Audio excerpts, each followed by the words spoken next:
রাজ্য পালিত খুশির ঈদ উল ফিতর উৎসব নামাজে প্রার্থনায় সম্প্রীতির আলিঙ্গনে মিলল হৃদয়ের উষ্ণতা, ভালোবাসার বন্ধনে জাগল মানবতার বার্তা। রাজ্যের আকাশে এদিন ভোর থেকেই যেন এক অন্যরকম আবেশ। ঈদের সকাল যেন এলো শান্তি, প্রার্থনা আর আত্মিক আনন্দের এক অপার অনুভূতি। নতুন পোশাকের সুবাসে, আতরের মিষ্টি গন্ধে আর শুভেচ্ছার কোলাহলে মুখর হয়ে উঠল রাজ্যের গ্রাম ও শহরের অলিগলি রাজপথ। সকালে রাজ্যের বিভিন্ন মসজিদে ইসলাম ধর্মাবলম্বীরা কার্যত নামাজ আদায় করে উৎসবের দিনের সকালটা শুরু করলেন। রাজধানী আগরতলার গেতুমিয়া মসজিদে সকালে অনুষ্ঠিত হয় ঈদের নামাজ। ধর্মপ্রাণ মুসলিম সম্প্রদায়ের মানুষ ভক্তি ভরে আল্লাহর দরবারে প্রার্থনায় শামিল হন। নামাজের প্রতিটি তাকবীরে যেন ধ্বনিত হয় শান্তি, সহমর্মিতা ও মানব কল্যাণের বার্তা। নামাজ শেষে শুরু হয় এক হৃদয় স্পর্শী দৃশ্য। ছোট থেকে বড়, ধনী থেকে গরিব, সবাই কোলাকুলিতে মেতে ওঠেন। একে অপরকে জানানো হয় ঈদ মোবারক। সেই আলিঙ্গনে মিশে থাকে ক্ষমা, ভালোবাসা আর ভ্রাতৃত্বের অটুট বন্ধন। নামাজ আদায়ের শেষে সম্প্রীতি ও দেশাত্মবোধকতার বার্তা দিয়ে যুদ্ধ অবসানের আহ্বান জানালেন আগরতলা টাউন জামে মসজিদের ইমাম আব্দুর রহমান।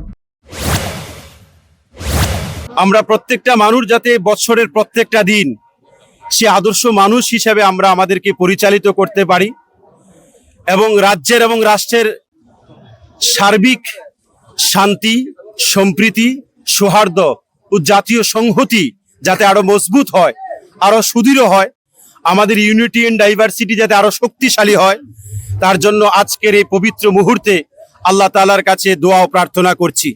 পাশাপাশি পুরা বিশ্বে, বিশেষ করে মধ্যপ্রাচ্যে যে যুদ্ধের আবহ, যে যুদ্ধের কারণে অসংখ্য নিরপরাধ নিষ্পাপ শিশুরা শহীদ হচ্ছেন, মারা যাচ্ছেন, আমরা তার জন্য আহ্বান করছি অতি শীঘ্রই যাতে যুদ্ধ বন্ধ হয়, বিশ্বে যাতে শান্তি ফিরে আসে, ভ্রাতৃত্ব ফিরে আসে, তার জন্য আল্লাহ তাআলার কাছেও বিশেষ দোয়া করছি।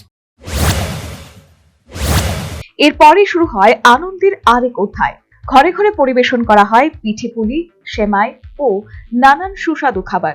অতিথি আপ্যায়নের মধ্য দিয়ে যেন আরো দৃঢ় হয় সামাজিক বন্ধন। মিষ্টির স্বাদের সঙ্গে মিশে যায় হৃদয়ের মাধুর্য। তবে ঈদ আজ শুধু একটি ধর্মীয় উৎসব নয়, এটি এখন সামাজিক সম্প্রীতির প্রতীক। বিভিন্ন ধর্ম ও সম্প্রদায়ের মানুষও এই আনন্দে সামিল হয়ে প্রমাণ করলেন উৎসবের প্রকৃত অর্থ হলো একসাথে থাকা। এই খুশির ঈদ যেন আরো একবার মনে করিয়ে দিল ধর্মটা আলাদা হতে পারে, কিন্তু মানবতার উৎসব সবার জন্যই সমান। ভালোবাসা আর সৌভ্রাতৃত্বই পারে সমাজকে এক অদৃশ্য সুতোয় বেঁধে রাখতে। Bureau report, news vanguard.